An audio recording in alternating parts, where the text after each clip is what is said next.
most addictive substances. Romantic love is one of the most addictive substances on earth. I and my colleagues, Art Aaron and Lucy Brown and others, have put 37 people who are madly in love into a functional MRI brain scanner. 17 who are happily in love, 15 who had just been dumped, and we're just starting our third experiment, studying people who report that they're still in love after 10 to 25 years of marriage. So this is the short story of that research. Our first study of people who are happily loved found activity in a tiny little factory near the base of the brain called the ventral tegmental area. We found activity in some cells called the A10 cells, cells that actually make dopamine, a natural stimulant, and spray it to many brain regions. Indeed, this part, the VTA, is part of the brain's reward system. It's way below your cognitive thinking process. It's below your emotions. It's part of what we call the reptilian core of the brain, associated with wanting, with motivation, with focus, and with craving. In fact, the same brain region where we found activity becomes active also when you feel the rush of cocaine. But romantic love is much more than a cocaine high. At least you come down from cocaine. Romantic love is an obsession. It possesses you. You lose your sense of self. You can't stop thinking about another human being. Somebody is camping in your head. And the obsession can get worse when you've been rejected. Looking at the data of the people who we put into the machine after they had just been dumped, we found activity in exactly the same brain region associated with intense romantic love.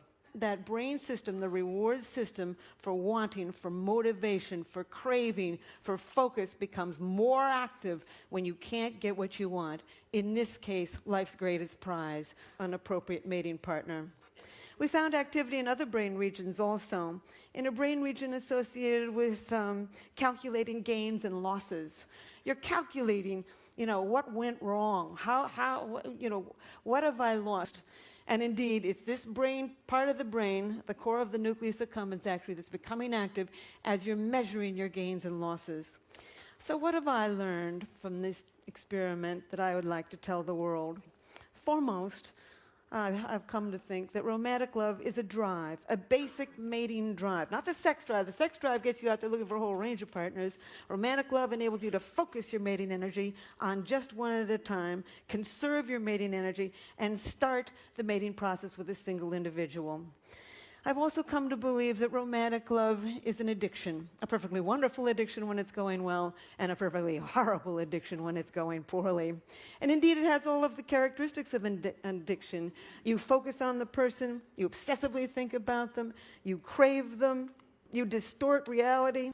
And it's got the three main characteristics of addiction: tolerance, you need to see more and more and more, withdrawals, and last but not relapse. So one thing I would like the medical community and the legal community and even the college community to see if they can understand that indeed romantic love is one of the most addictive substances on earth. So my final statement is, love is in us. It's deeply embedded in the brain. Our challenge is to understand each other.